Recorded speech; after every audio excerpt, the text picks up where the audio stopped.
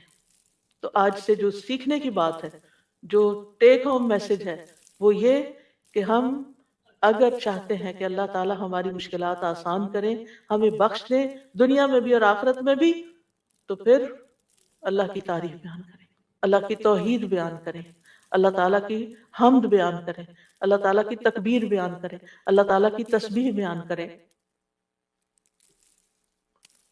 اور پھر ہم دیکھتے ہیں کہ قیامت کے دن اللہ تعالیٰ نبی صلی اللہ علیہ وسلم کو سفارش کرنے سے پہلے اپنی حمد سکھائیں گے. یعنی ایک تو دنیا کے دعائیں ہیں نا جو دنیا میں ہم مانگتے ہیں، اور آخرت میں اس بات کی دعا کہ اللہ تعالیٰ آپ حساب کتاب قائم کر دیں، یہ بھی ایک دعا ہوگی نا. یہ سفارش ایک دعا ہے. لیکن اس سفارش سے پہلے کیا ہوگا؟ یعنی قیامت کے دن جب لوگ پریشان ہوں گے، انبیاء کے پاس جائیں گے تو انبیاء ان کو آگے بھیجتے جائیں گے حتیٰ کہ لوگ محمد صلی اللہ علیہ وسلم کے پاس آئیں گے. تو حدیث میں آتا ہے کہ وہ کہیں گے تم سب محمد صلی اللہ علیہ وسلم کے پاس جاؤ، اللہ نے ان کے اگلے پچھلے سب گناہ معاف فرما دیے ہیں. تو وہ سب میرے پاس آئیں گے تو میں سب کو لے کر اللہ کی بارگاہ میں حاضر ہونے کی اجازت چاہوں گا. اجازت ملنے پر سجدے میں گر پڑوں گا. عاجزی دیکھیے، ہمبلنس دیکھیے. اور جب تک اللہ چاہے گا میں سجدے میں ہی رہوں گا. یعنی جتنا اللہ پسند کرے گا اتنی دیر میں جھکا ہی رہوں گا. ہمارے سجدے کیسے ہوتے ہیں؟ ٹھونگے مار رہے ہوتے ہیں اوپر نیچے، بس تھوڑی سی ایکسرسائز. حکم ہوگا اے محمد اپنا سر سجدے سے اٹھاؤ، مانگو دیے جاؤ گے، کہو سنا جائے گا، اور سفارش کرو تمہاری سفارش قبول کی جائے گی. میں اپنا سر اٹھاؤں گا اور اللہ کی وہ حمد کروں گا جو مجھے اس کی طرف سے سکھائی جائے گی. یعنی اس دن سکھائی جائے گی اور وہ حمد وہیں ملے گی، اور ان الفاظ سے حمد کریں گے. یعنی وہ حمد آج ہمیں نہیں پتا، آپ کو بھی نہیں پتا، اس وقت آپ کو سکھائی جائے. یعنی وہ ایسی حمد ہوگی جو اس سے پہلے کبھی نہیں ہوگی. اور پھر اللہ تعالیٰ کی حمد کے بعد آپ دعا کریں گے اور پھر حساب کتاب شروع ہو جائے گا. کیسا ہے وہ دن جس سے ہم غافل رہتے ہیں، جس کو ہم بھولے رہتے ہیں.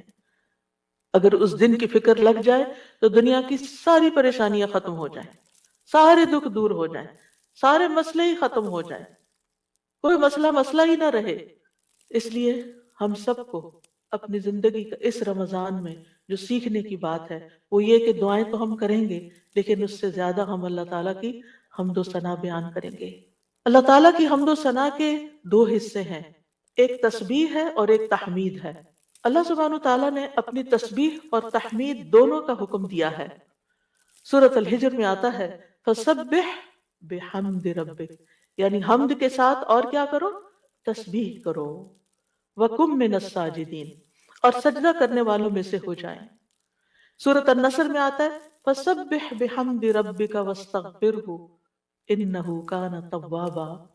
آپ اپنے رب کی حمد کے ساتھ اس کی تسبیح کیجئے اور اس سے بخشش طلب کیجئے، یقیناً وہ بڑا توبہ قبول کرنے والا ہے. سورۃ الواقعہ میں آتا ہے فسبح بسم ربک العظیم. سورۃ الاعلی میں آتا ہے سبح اسم ربک الاعلی، یعنی باقاعدہ تسبیح کا حکم دیا گیا ہے. ایک اور جگہ آتا ہے وسبح بحمد ربک بالعشی والابکار، صبح و شام اپنے رب کی حمد کے ساتھ تسبیح کیجئے.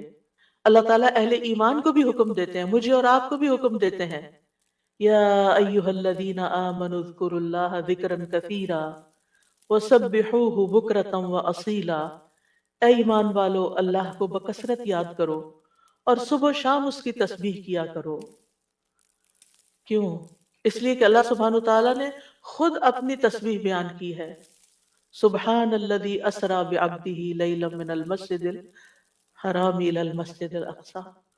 فرشتے اس کی تسبیح بیان کرتے ہیں، یسبحون بحمد ربہم. انبیاء اس کی تسبیح بیان کرتے ہیں، رسول اللہ صلی اللہ علیہ وسلم اللہ تعالیٰ کی تسبیح بیان کرتے تھے. کائنات کی ہر چیز اللہ کی تسبیح بیان کر رہی. وَإِن مِّن شَيْءٍ إِلَّا يُسَبِّحُ بِحَمْدِهِ وَلَٰكِن لَّا تَفْقَهُونَ تَسْبِيحَهُمْ. یہ زمین جس پر ہم بیٹھے ہیں یہ بھی اللہ کی تسبیح کرتی ہے. یہ آسمان جس کو ہم دیکھتے ہیں وہ بھی اللہ کی تسبیح کرتا ہے. ایک ایک ذرہ اللہ کی تسبیح کر رہا ہے، ایک ایک ذرہ. الیکٹرونز اور پروٹونز بھی اللہ کی تسبیح کر رہے ہیں. ہر چیز اللہ کی تسبیح میں ہے. اور اہل ایمان بھی اللہ کی تسبیح کرتے ہیں. پھر ہم تسبیح کیوں نہ کریں؟ کیا چیز ہمیں روکے ہوئے ہے؟ کس وجہ سے ہم تسبیح میں کوتاہی کرتے ہیں؟ ایک اور جگہ پر آتا ہے کہ تسبح لہ السماوات السبع والارض ومن فیہن. ساتوں آسمان اور زمین اس کی تسبیح کرتے ہیں اور جو بھی ان میں ہے. پرندے بھی اللہ کی تسبیح بیان کرتے ہیں. بجلی کی کڑک بھی اللہ کی تسبیح بیان کرتی ہے. داؤد علیہ السلام کے ساتھ پہاڑ اور پرندے بھی تسبیح کیا کرتے تھے، فرشتے بھی تسبیح کرتے ہیں. اور حاملین عرش اللہ سبحانہ وتعالیٰ کی ہر وقت تسبیح و تحمید میں لگے رہتے ہیں. الذین یحملون العرش ومن حولہ یسبحون بحمد ربہم. کیا زبردست کام ہے ان کا، جن کو سب سے اعلیٰ ترین ڈیوٹی دی گئی ہے کہ وہ عرش الہی کو اٹھا کے رکھے. وہ فرشتے جو عرش اٹھائے ہوئے ہیں اور جو اس کے ارد گرد ہیں، سب اپنے رب کی حمد کے ساتھ اس کی تسبیح بیان کرتے ہیں. قیامت کے دن بھی وہ ایسا ہی کریں گے. وَتَرَى الْمَلَائِكَةَ حَافِّينَ مِنْ حَوْلِ الْعَرْشِ يُسَبِّحُونَ بِحَمْدِ رَبِّهِمْ. اس دن آپ دیکھیں گے کہ فرشتے عرش کے گرد حلقہ باندھے اپنے رب کی تعریف کے ساتھ تسبیح کر رہے ہیں. اور عبادت کے آغاز میں بھی اور اختتام پر بھی، دن کے آغاز پر بھی اور دن کے اختتام پر بھی ہمیں تسبیح کا حکم ہے. تمام مخلوقات کے رزق کی کنجی ہے تسبیح. اللہ تعالیٰ کے محبوب ترین کلمات ہیں سبحان اللہ والحمد للہ ولا الہ الا اللہ واللہ اکبر. اللہ سبحانہ تعالیٰ کو ہم سے زیادہ کوئی چیز محبوب نہیں.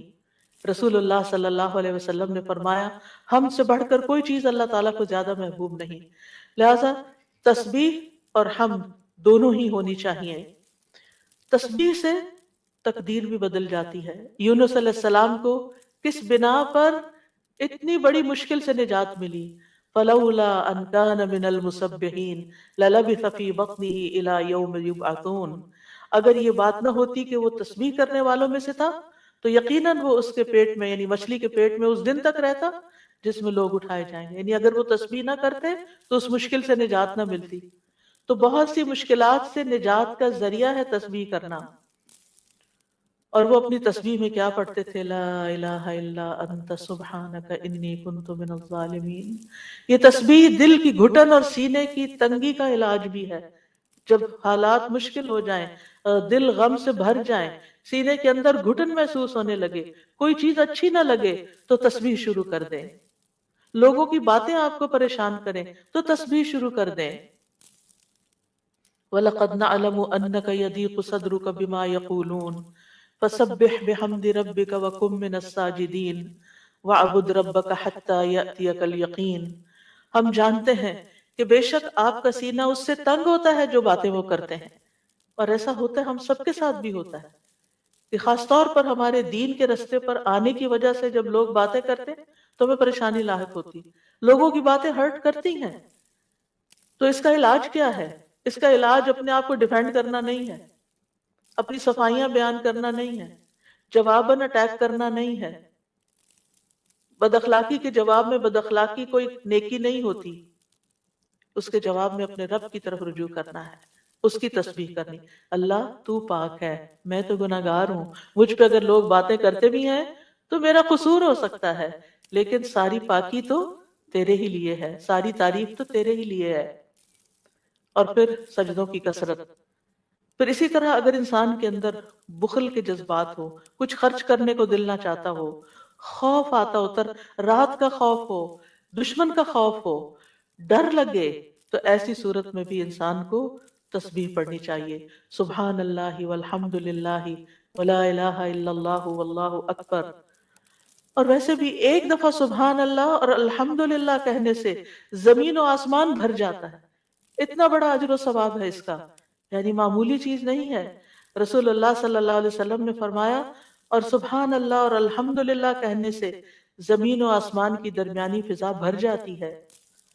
گناہ جتنے بھی ہوں تسبیح اور تحمید کہنے سے معاف ہو جاتے ہیں. عرش الہی کے گرد بھی ان کلمات کی بنبناہٹ ہوتی ہے، یعنی وہاں بھی تسبیح پڑھی جاتی ہے.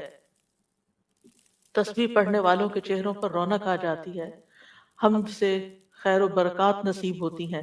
امام ابن قیم کہتے ہیں جو ہمیشہ تسبیح کرتا ہے اس کے چہرے کے خطوط چمک اٹھتے ہیں، یعنی اس کا چہرہ روشن ہو جاتا ہے. اور جو ہمیشہ حمد پڑھتا ہے اس کے اوپر مسلسل خیرات و برکات اترتی رہتی ہیں. تو دونوں چیزیں مل جائیں تو چہرے کی رونق بھی ملے گی اور اس کے ساتھ ساتھ اللہ تعالیٰ کی طرف سے رحمتیں بھی آئیں گی. اور فرمایا جو ہمیشہ استغفار کرتا رہتا ہے اس کے لیے بند دروازے کھل جاتے ہیں.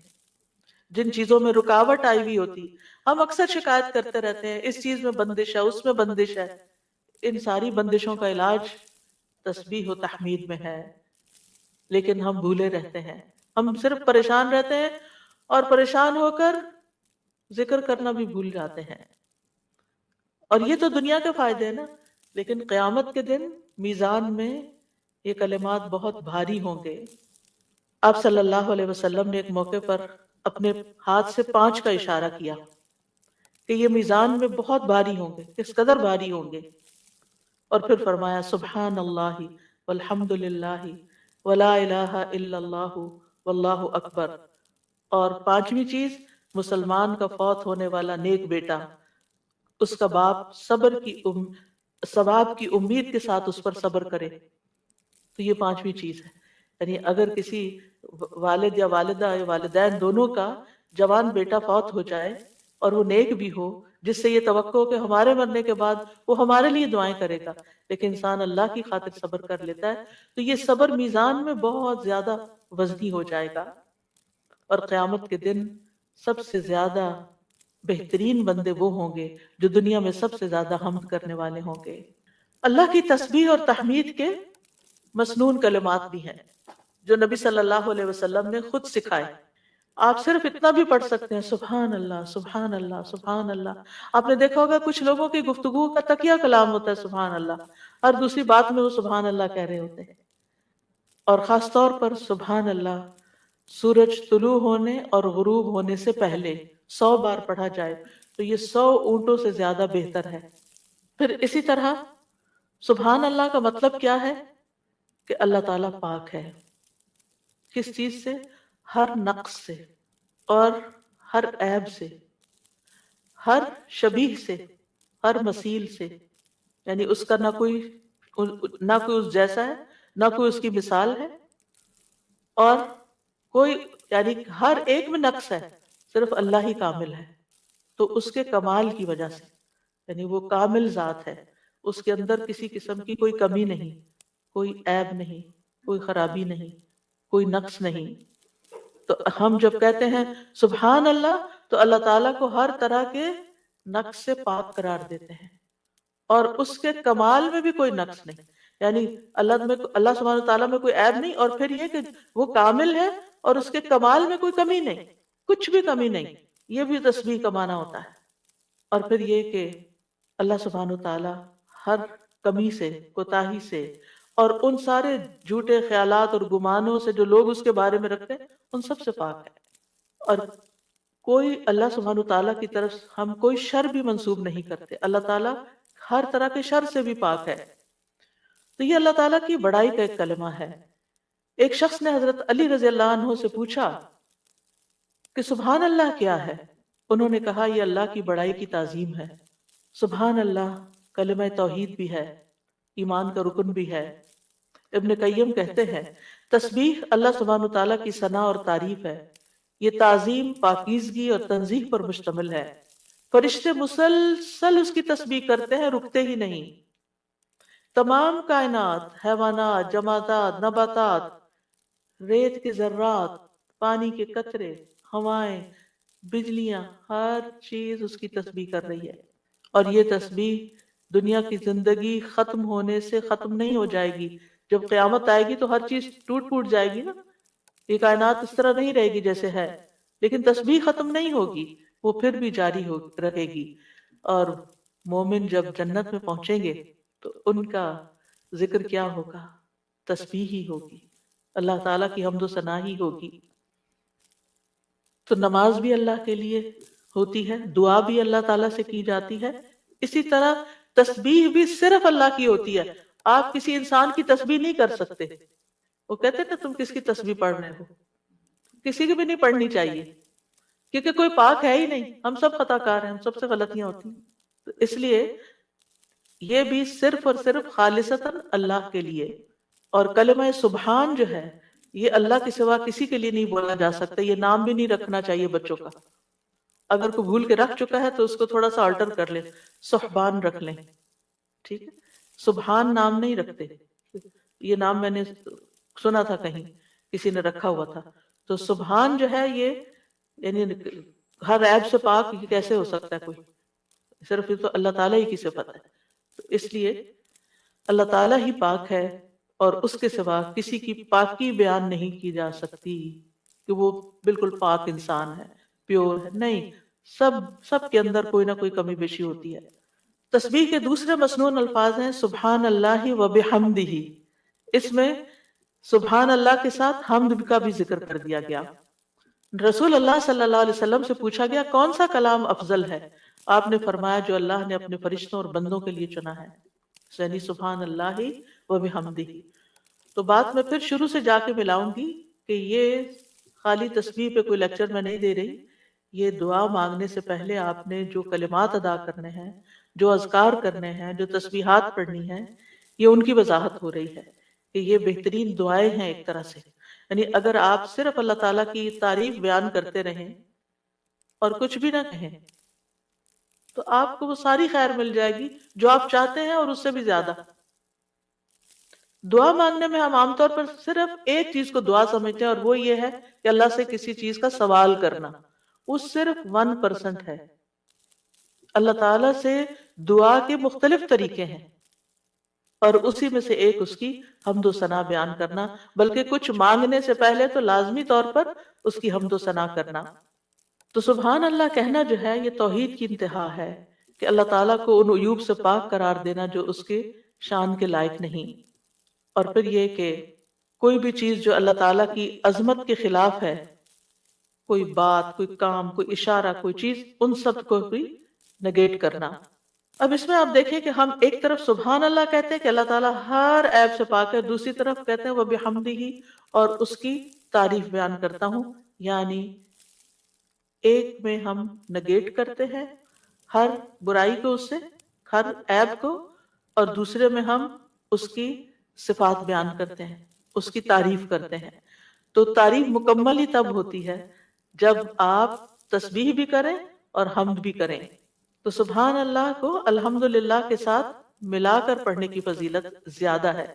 یعنی ویسے تو آپ صرف تسبیح سبحان اللہ سبحان اللہ سبحان اللہ بھی کہہ سکتے ہیں، لیکن یہ عادی بات ہے. لیکن جب آپ کہتے ہیں سبحان اللہ و بحمدہ تو ابن تیمیہ کہتے ہیں کہ تسبیح تحمید کا ساتھی ہے، یہ ساتھ ہی آنی چاہیے، یعنی تعریف بھی ساتھ ہونی چاہیے. تیسرا ورژن ہے سبحان اللہ و بحمدہ سبحان اللہ العظیم. پاک ہے اللہ اپنی حمد کے ساتھ، پاک ہے اللہ جو بہت عظمت والا ہے. رسول اللہ صلی اللہ علیہ وسلم نے فرمایا 2 کلمے ایسے ہیں جو زبان پر ہلکے ہیں، میزان میں بہت بھاری ہیں اور رحمان کو بہت محبوب ہیں، اور وہ ہیں سبحان اللہ و بحمدہ سبحان اللہ العظیم. اور اس میں بھی ہم دیکھتے ہیں کہ اللہ تعالیٰ کی پاکی بھی بیان ہو رہی ہے، تعریف بھی ہو رہی ہے، اور اس کی عظمت کا بھی بیان ہے. یہاں ایک اور چیز کا اضافہ ہو گیا، یعنی وہ اتنا عظیم ہے کہ ہماری عقل اس تک پہنچ ہی نہیں سکتی، ہم اس کی عظمت کا احاطہ ہی نہیں کر سکتے. ابن جریر کہتے ہیں العظیم سے مراد وہ ہستی ہے جس کی مخلوق تعظیم بجا لاتی ہے، اس سے ہیبت رکھتی ہے، اس سے ڈرتی ہے. یعنی اتنی عظیم، یعنی ہم یہ کیوں کہتے ہیں سبحان اللہ العظیم؟ اللہ تعالیٰ کے تو بہت سے نام ہیں، بہت سی صفات ہیں، یہ اصل میں ہم اپنی کم مائگی کا اعتراف کر رہے ہوتے ہیں کہ اللہ آپ اتنے بڑے ہیں کہ ہم تو آپ کی تعریف کا حق ہی ادا نہیں کر سکتے، اور یہ ایک حقیقت ہے، ہم حق ادا نہیں کر سکتے، ہم اللہ تعالیٰ کی عظمت کو پا ہی نہیں سکتے، وہ ہمارے گمان سے کہیں بڑا ہے، یعنی جتنا بڑا آپ اس کو خیال کریں وہ اس سے بھی آگے، وہ اپنی ذات میں بھی عظیم ہے اور اپنی صفات میں بھی عظیم ہے۔ پھر ایک اور ورژن ہے سبحان اللہ والحمد للہ ولا الہ الا اللہ واللہ اکبر، اللہ پاک ہے، اسی کی تعریف ہے، اس کے علاوہ کوئی معبود نہیں ہے اور اللہ سب سے بڑا ہے۔ نبی صلی اللہ علیہ وسلم نے فرمایا جب تم سبحان اللہ کہو گے تو اللہ تعالیٰ کہے گا تم نے سچ کہا، جب تم الحمدللہ کہو گے تو اللہ تعالیٰ فرمائے گا تم نے سچ کہا، جب تم لا الہ الا اللہ کہو گے تو اللہ تعالیٰ فرمائے گا تم نے سچ کہا، جب تم اللہ اکبر کہو گے تو اللہ تعالیٰ فرمائے گا تم نے سچ کہا۔ لیکن ہم نے کبھی آج تک سوچا کہ ہم جو کہہ رہے ہیں اللہ تعالیٰ کیا جواب دے رہے ہیں؟ سبحان اللہ والحمد للہ ولا الہ الا اللہ واللہ اکبر، یعنی ایک طرف ہم اللہ تعالیٰ کو پاک قرار دیتے ہیں، پھر اس کی تعریف بیان کرتے ہیں اس کی تمام صفات کمال و جمال کے ساتھ، پھر اللہ تعالیٰ کی توحید بیان کرتے ہیں لا الہ الا اللہ کہہ کر، اور پھر اللہ اکبر کہہ کر کیا کہتے ہیں کہ اللہ تعالیٰ سب سے بڑا معبود ہے، سب سے بڑا ہے۔ یعنی سب سے بڑے کا کیا مطلب ہے؟ جن بھی چیزوں سے ہم امپریس ہو جاتے ہیں، جن کی بڑائی اور ہیبت ہمارے دل میں آ جاتی ہے، جن کے بارے میں ہمارا یہ عقیدہ یہ خیال بن جاتا ہے کہ یہ بڑی چیز ہے، اللہ ان سب سے بڑا ہے۔ یعنی اللہ کے مقابلے میں یا اللہ سے بڑھ کر کسی اور کی بڑائی ہے ہی نہیں، اور ہمارے دل میں بھی نہیں ہونی چاہیے، وہ نکل جانی چاہیے۔ جب ہم اللہ اکبر کہتے ہیں تو ہمیں واقعی اس کو اللہ کو بڑا مانتے ہوئے کہنا چاہیے، صرف زبان سے الفاظ نہیں دہرانے۔ یعنی بعض اوقات ہم کسی کے پاس بہت دولت دیکھتے ہیں یا سنتے ہیں کہ اچھا اتنا، پچھلے دنوں ایسے کسی کے بارے میں وہ گزرتے گزرتے میں نے دیکھا کہ ان کے پاس فلاں چیز 500 کروڑ کی ہے، ان کا اچھا اب کتنے ہی لوگ ہوں گے کہ جو دیکھ دیکھ کے واو کر رہے ہوں گے کہ 500 کروڑ، اوئے ہوئے ہوئے۔ ایسی یہ انسان کی کمزوری ہے، اپنے جیسے انسانوں کے پاس اگر کوئی چیز دیکھتا ہے، اگر آپ کہیں کہ فلاں کے پاس ایک گھر بھرا ہوا سونے کا ہے، ان کا اچھا، ہم دوسروں کے مال و دولت سے امپریس ہو جاتے ہیں۔ پھر اسی طرح ہم کسی کے علم، کسی کی ڈگریاں، اس کے پاس 4 پی ایچ ڈی سے، اچھا ہم متاثر ہو جاتے ہیں، فلاں اتنا بڑا، فلاں یونیورسٹی کا پروفیسر ہے، فلاں سائنٹسٹ ہے، فلاں شاعر ہے، فلاں ڈاکٹر ہے۔ یہ ساری چیزیں ہم جب اپنی عام کسی بھی مجلس میں بیٹھ کے آپ لوگوں کی گفتگو کو دیکھیں کہ وہ لوگوں کی بڑائی سے ان کے دل کتنے بھرے ہوئے ہوتے ہیں اور ان کی باتوں کو کتنے غور سے سنتے ہیں، پھر کیا ہم واقعی اللہ تعالیٰ کو بھی ایسی اہمیت دیتے ہیں؟ اور اسی عظمت کے احساس کے ساتھ ہم اللہ تعالیٰ کی تعریف کر رہے ہوتے ہیں، یہ صرف الفاظ دہرا رہے ہوتے ہیں؟ تو اللہ سبحانہ وتعالیٰ سب عقل رکھنے والوں سے بڑی عقل رکھتا ہے، سب حکمت والوں سے بڑا حکیم ہے، سب رزق رکھنے والوں سے بڑا رازق ہے، غنی ہے، القدیر ہے، العزیز ہے، الرحیم ہے۔ پھر ایک اور ورژن ہے تسبیح کا، سبحان اللہ و بحمدہ استغفر اللہ و اتوب الیہ۔ میرے خیال ہے ایک ہمارا کارڈ بھی ہے تسبیحات کا، اویلیبل ہے الحمدللہ، اچھا پیچھے موجود ہے، تو آپ یہ کارڈ ضرور لے لیجئے، اور اس کارڈ سے کم از کم یہ سارے ورژنز آپ کو انشاءاللہ مل جائیں گے کہ مختلف الفاظ میں ہم اللہ تعالیٰ کی تسبیح کرتے رہیں جو ہمیں رسول اللہ صلی اللہ علیہ وسلم نے سکھائے ہیں، ہمیں وہ پتہ ہونے چاہیے۔ ہم اگر ہمیں یاد نہیں، ہمیں سیکوینس نہیں معلوم، سیکوینس تو ہم نے خود ہی بنایا ہے، یعنی ہم پھر مس کر جاتے ہیں نا جب کوئی چیز رینڈملی پڑھ رہے ہوتے ہیں ادھر ادھر سے، لیکن جب ایک چیز آپ کے سامنے ہوگی تو اس کو بھی اس طرح نہیں پڑھنا کہ بس ایک پنسورے کی طرح بس آپ اس کو ایک وظیفے کی کتاب بنا لیں، اس کو بھی ٹھہر ٹھہر کے پڑھنا ہے، محسوس کر کر کے پڑھنا ہے کہ اللہ واقعی بڑا ہے۔ تو پانچواں جو ورژن ہے وہ ہے سبحان اللہ و بحمدہ استغفر اللہ و اتوب الیہ۔ میں اللہ کی پاکیزگی بیان کرتا ہوں اس کی حمد کے ساتھ، میں اللہ سے بخشش کا طلبگار ہوں اور اسی کی طرف رجوع کرتا ہوں۔ حضرت عائشہ کہتی ہیں کہ رسول اللہ صلی اللہ علیہ وسلم کثرت سے یہ فرمایا کرتے تھے، سبحان اللہ و بحمدہ استغفر اللہ و اتوب الیہ۔ حضرت عائشہ کہتی ہے میں نے پوچھا، اے اللہ کے رسول میں آپ کو دیکھتی ہوں آپ بکثرت یہ پڑھتے رہتے ہیں، تو آپ نے فرمایا میرے رب نے مجھے خبر دی ہے کہ میں جلد ہی اپنی امت میں ایک نشانی دیکھوں گا، اور جب میں اس کو دیکھ لوں تو بکثرت کہوں، یعنی اللہ تعالیٰ کی طرف سے مجھے حکم ملا ہے، وہ نشانی میں دیکھ چکا ہوں۔ اذا جاء نصر اللہ والفتح ورأيت الناس يدخلون في دين الله افواجا فسبح بحمد ربك واستغفره۔ اب یہاں ایک اور چیز کا اضافہ ہوگا، تسبیح بھی، حمد بھی، اور پھر استغفار بھی، اور اسی پر تو اللہ تعالیٰ کی حمد و ثنا کے ساتھ ہمیں استغفار بھی کرنا چاہیے، ساری مشکلات انشاءاللہ آسان ہو جائیں گی۔ چھٹی تسبیح، سبحان اللہ و بحمدہ عدد خلقہ ورضا نفسہ وزنۃ عرشہ ومداد کلماتہ۔ پاکیزگی ہے اللہ کی اس کی تعریفوں کے ساتھ، اس قدر جتنی کہ اس کی مخلوق ہے، اتنی کہ وہ اس سے راضی ہو جائے، اور اس کے عرش کے وزن کے برابر، اور اس قدر جتنی کہ اس کے کلمات کی روشنائی ہے۔ رسول اللہ صلی اللہ علیہ وسلم حضرت جویریہ کے پاس سے نکلتے ہیں صبح کی نماز ادا کرنے کے لیے، وہ اپنی جائے نماز پر بیٹھی ہوئی تھی، پھر دن چڑھے واپس انہی کے پاس تشریف لاتے ہیں، وہ وہیں بیٹھی ہوئی تھی۔ آپ نے فرمایا جس وقت میں تمہارے پاس سے گیا ہوں تم اسی طرح بیٹھی ہو؟ انہوں نے عرض کیا جی ہاں۔ نبی صلی اللہ علیہ وسلم نے فرمایا میں نے تمہارے بعد ایسے 4 کلمات 3 بار کہے ہیں کہ اگر تمہارے آج کے کہے ہوئے کلمات کو ان کے ساتھ وزن کیا جائے تو ان کلمات کا وزن زیادہ ہوگا، اور وہ ہیں سبحان اللہ و بحمدہ عدد خلقہ ورضا نفسہ وزنۃ عرشہ ومداد کلماتہ۔ اللہ سبحانہ وتعالیٰ کی حمد و ثنا، سبحان اللہ و بحمدہ، تسبیح حمد کے ساتھ، کتنی دفعہ؟ عدد خلقہ، اس کی مخلوقات کی تعداد کے برابر، یعنی جتنی بھی اللہ کی مخلوقات ہیں، آپ جانتے ہیں کتنی؟ گن سکتے ہیں؟ گن ہی نہیں سکتے۔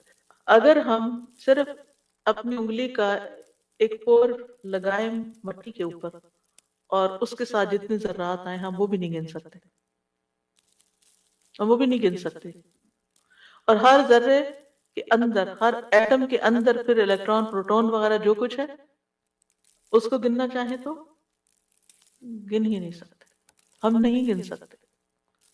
وَمَا يَعْلَمُ جُنُودَ رَبِّكَ إِلَّا هُوَ، صرف وہی جانتا ہے تعداد مخلوقات کی، یہ ستارے، یہ سیارے، یہ گیلیکسیز، یہ زمین، یہ آسمان، یہ سمندر، یہ پہاڑ، ہم تو صرف اس پوری کائنات میں ایک ڈاٹ کے اوپر بیٹھے ہوئے ہیں، اور اس زمین کے اندر جو کچھ ہم اس کو بھی نہیں گن سکتے، کہاں یہ کہ باقی کتنی مخلوقات ہیں۔ تو اس کا یہ مطلب نہیں کہ میں ایک دفعہ سبحان اللہ کہتا ہوں تو اتنی دفعہ ہو جاتا ہے میرا، یہ نہیں ہے اس کا مطلب۔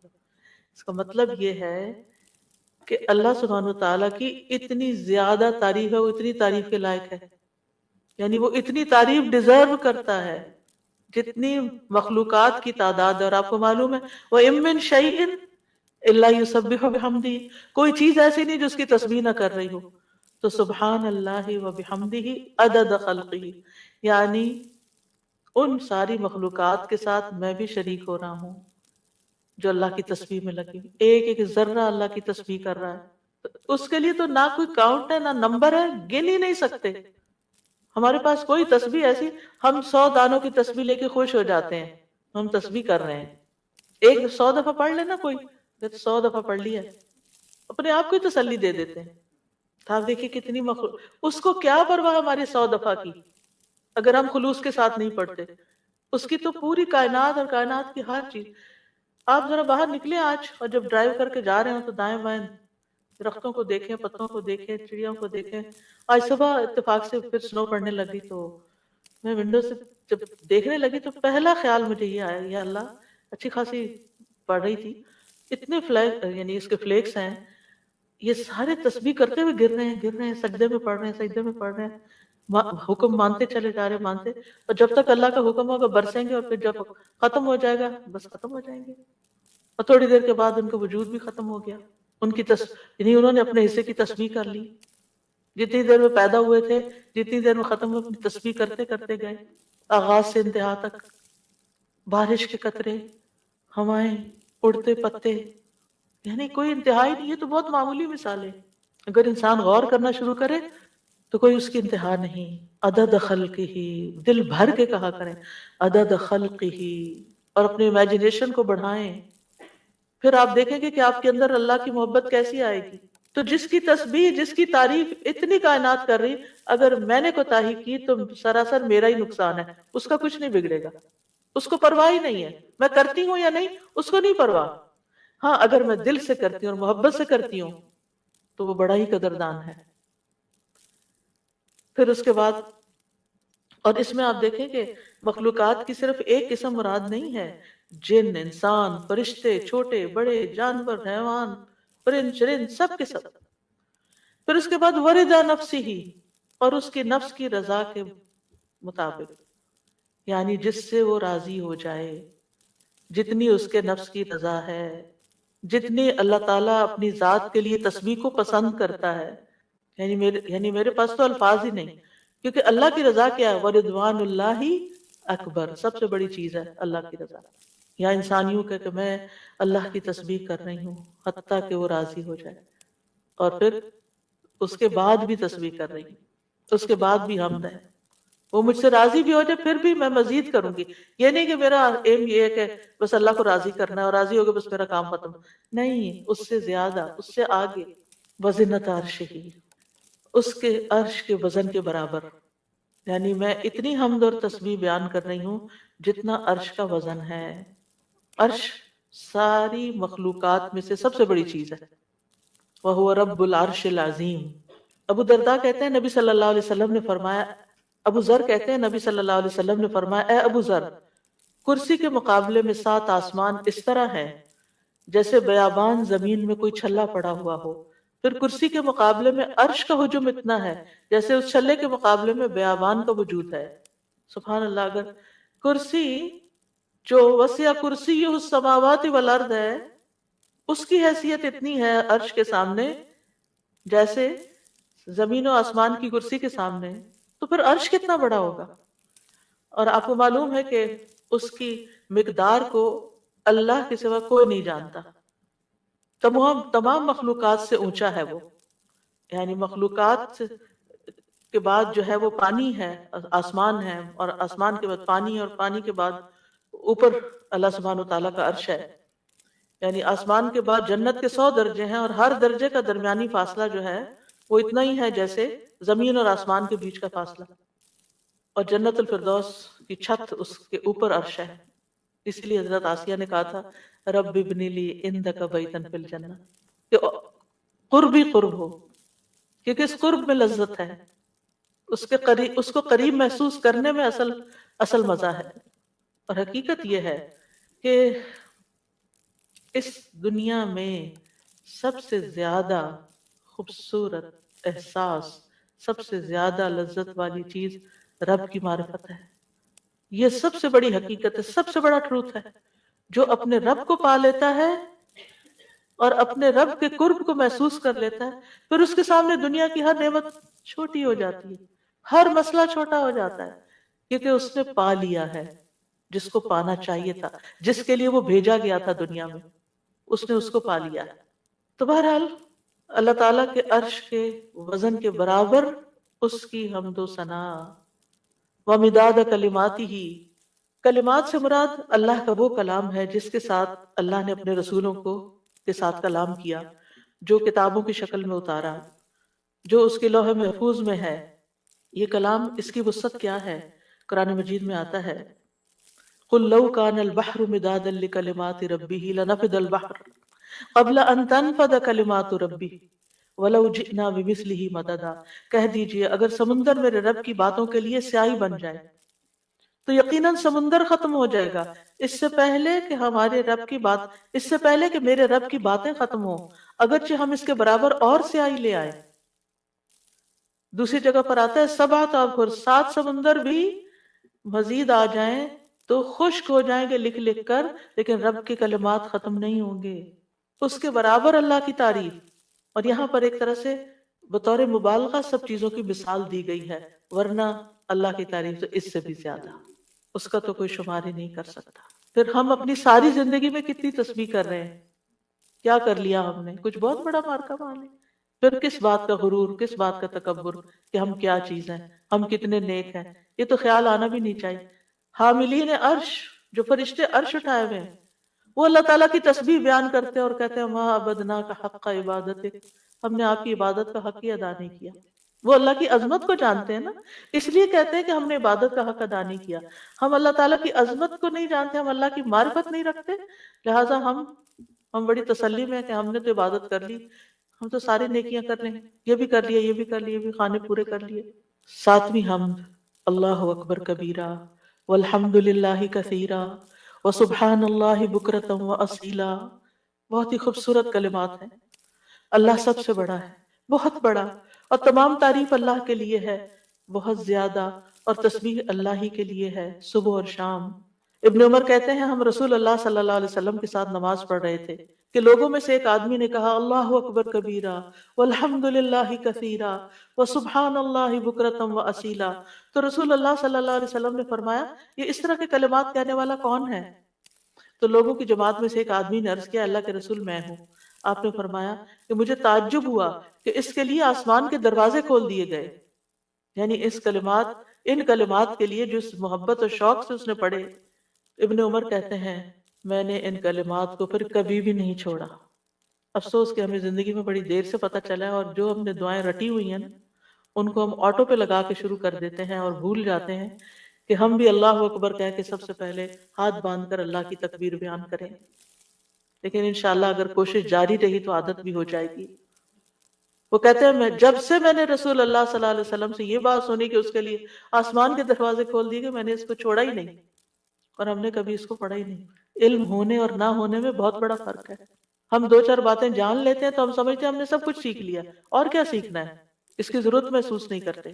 تو بہرحال اس میں اللہ تعالیٰ کی بہت زیادہ بڑائی کا اظہار ہے، اس کی تعظیم ہے، اس کی بہت زیادہ تعریف ہے، اور اس کی تسبیح ہے صبح و شام۔ اور ساتویں تسبیح سبحانک اللہم وبحمدک وتبارک اسمک وتعالی جدک ولا الہ غیرک۔ اے اللہ تو پاک ہے اپنی تعریف کے ساتھ، تیرا نام بڑی برکت والا ہے، تیری بزرگی بلند و برتر ہے، تیرے علاوہ کوئی الہ نہیں۔ رسول اللہ صلی اللہ علیہ وسلم نے فرمایا بے شک اللہ کو سب سے زیادہ محبوب کلام یہ ہے کہ بندہ یوں کہے سبحانک اللہم وبحمدک وتبارک اسمک وتعالی جدک ولا الہ غیرک۔ اور اس میں اللہ تعالیٰ کے نام کی خیر و برکت کا ذکر بھی ہے، تبارک اسم ربک، تبارک اسمک۔ پھر آٹھویں تسبیح سبحان اللہ لا شریک لہ لہ الملک ولہ الحمد وہو علی کل شیء قدیر لا حول ولا قوة الا باللہ سبحان اللہ وبحمدہ۔ ابو ذر کہتے ہیں آپ صلی اللہ علیہ وسلم نے فرمایا اللہ کے نزدیک محبوب ترین کلام یہ ہے۔ نویں تسبیح اللہم لک الحمد کلہ والیک یرجع الامر کلہ۔ اے اللہ تیرے ہی لیے سب تعریف ہے، اور تیری ہی طرف سب کام لوٹتے ہیں۔ ایک عرابی نے کہا کہ مجھے کوئی دعا سکھا دے جس سے مجھے فائدہ پہنچے، تو آپ نے اس کو یہ دعا سکھا دی اللہم لک الحمد کلہ، ساری ہی تعریف تیرے لیے، وَإِلَيْكَ يَرْجُ الْأَمْرُ كُلُّ، سارے معاملات تیرے ہی حضور پیش ہوتے ہیں، یعنی تعریف کا حقدار بھی تو ہی ہے۔ اور اس کے بعد یہ کہ ہمارے اعمال ہوں یا کام ہوں یا جو بھی معاملات ہوں سب کے سب تیرے ہی پاس جا رہے ہیں۔ دسویں تعریف اللہم ربنا لک الحمد ملء السماوات وملء الارض وملء ما شئت من شیء بعد۔ اے اللہ، اے ہمارے رب، تیرے ہی لیے ہر قسم کی تعریف ہے جس سے کہ آسمان بھر جائیں، زمین بھر جائے، اور ہر وہ چیز بھر جائے جسے تو چاہے کہ وہ بھر جائے۔ رسول اللہ صلی اللہ علیہ وسلم یہ دعا مانگا کرتے تھے، اور یہ دعا جو ہے اس میں اللہ تعالیٰ کی حمد ہے جس کی کوئی تعریف نہیں، جس کو کوئی شمار نہیں کر سکتا۔ اور پھر سبحان اللہ عدد ما خلق، آپ سب بھی پڑھیے میرے پیچھے، سبحان اللہ عدد ما خلق، سبحان اللہ ملء ما خلق، سبحان اللہ عدد ما فی الارض والسماء، سبحان اللہ ملء ما فی السماء والارض، سبحان اللہ ملء ما خلق، سبحان اللہ عدد ما احصا کتابہ وسبحان اللہ ملء کل شیء۔ میں اللہ کی پاکیزگی بیان کرتا ہوں ان چیزوں کی گنتی کے برابر جو زمین و آسمان میں ہیں۔ میں اللہ کی اتنی پاکیزگی بیان کرتا ہوں جس سے وہ چیزیں بھر جائیں جو آسمان و زمین میں ہیں۔ کیا کہا؟ اتنی پاکیزگی بیان کرتا ہوں کہ جس سے ہر وہ چیز بھر جائے جو آسمانوں اور زمین میں ہے۔ اتنی بھر بھر کے میں تعریف کر رہا ہوں اللہ کی۔ میں اللہ کی پاکیزگی بیان کرتا ہوں جس سے اس کی مخلوقات بھر جائیں۔ میں اللہ کی پاکیزگی بیان کرتا ہوں ان چیزوں کی گنتی کے برابر جن کو اس نے اپنی کتاب میں شمار کیا، یعنی لوح محفوظ میں۔ اور میں اللہ کی اتنی پاکیزگی بیان کرتا ہوں جس سے ہر چیز بھر جائے۔ اور یہ خوبصورت ترین دعا ہے اللہ تعالیٰ کی تعریف کی۔ 12ویں تعریف ہے یا بدیع السماوات یا حی یا قیوم انی اسألک۔ اے آسمانوں کو پیدا کرنے والے، اے زندہ اور قائم رہنے والے، بے شک میں تجھ سے سوال کرتا ہوں۔ اب سوال پہ آ رہے ہیں کہ میں تجھی سے مانگتا ہوں، یعنی جس نے ہر چیز کو پیدا کیا، آسمان اور زمین کو نئے سرے سے پیدا کیا، وہ کچھ بھی کر سکتا ہے، اس کے لیے کوئی چیز بھی مشکل نہیں۔ اور پھر اس میں اللہ تعالیٰ کے اور ناموں کا بھی واسطہ ہے، الحی القیوم کا بھی۔ 13ویں تعریف اللہم انی اسألک انی اشہد انک انت اللہ لا الہ الا انت الاحد الصمد الذی لم یلد ولم یولد ولم یکن لہ کفوا احد۔ اے اللہ، بے شک میں تجھ سے سوال کرتا ہوں، بے شک میں گواہی دیتا ہوں کہ یقیناً تو ہی اللہ ہے، تیرے سوا کوئی الہ نہیں، تو ایک ہے، بے نیاز ہے، ایسی ذات ہے جس نے کسی کو جنم نہیں دیا اور نہ ہی تو جنم دیا گیا ہے، اور نہ ہی اس کا کوئی ہمسر ہے، اور نہ ہی وہ جنم دیا گیا اور نہ ہی اس کا کوئی ہمسر ہے۔ یہ وہ کلمات ہیں کہ جن کے بارے میں آپ صلی اللہ علیہ وسلم نے فرمایا تم نے اللہ سے اس کا وہ نام لے کر مانگا ہے کہ جب اس کے اس نام کے ساتھ سوال کیا جاتا ہے تو وہ عطا کرتا ہے، یعنی وہ دیتا ہے تمہیں، اور جب اس کے ساتھ دعا کی جاتی ہے تو قبول فرماتا ہے۔ اور پھر 14ویں تعریف اللہم انی اسألک بأن لک الحمد لا الہ الا انت وحدک لا شریک لک المنان بدیع السماوات والارض ذی الجلال والاکرام۔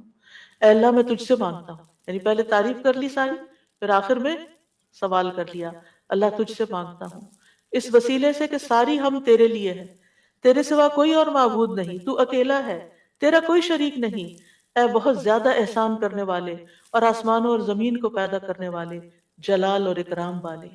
نبی صلی اللہ علیہ وسلم نے ایک بار ایک آدمی کو اس طرح دعا کرتے ہوئے دیکھا تو آپ نے فرمایا یقیناً تو نے اللہ سے اس کے اسم اعظم کے ذریعے دعا مانگی ہے، جب اس کے ذریعے دعا مانگی جائے تو اللہ اسے ضرور قبول کرتا ہے، اور جب اس کے ذریعے سوال کیا جائے تو ضرور عطا کرتا ہے۔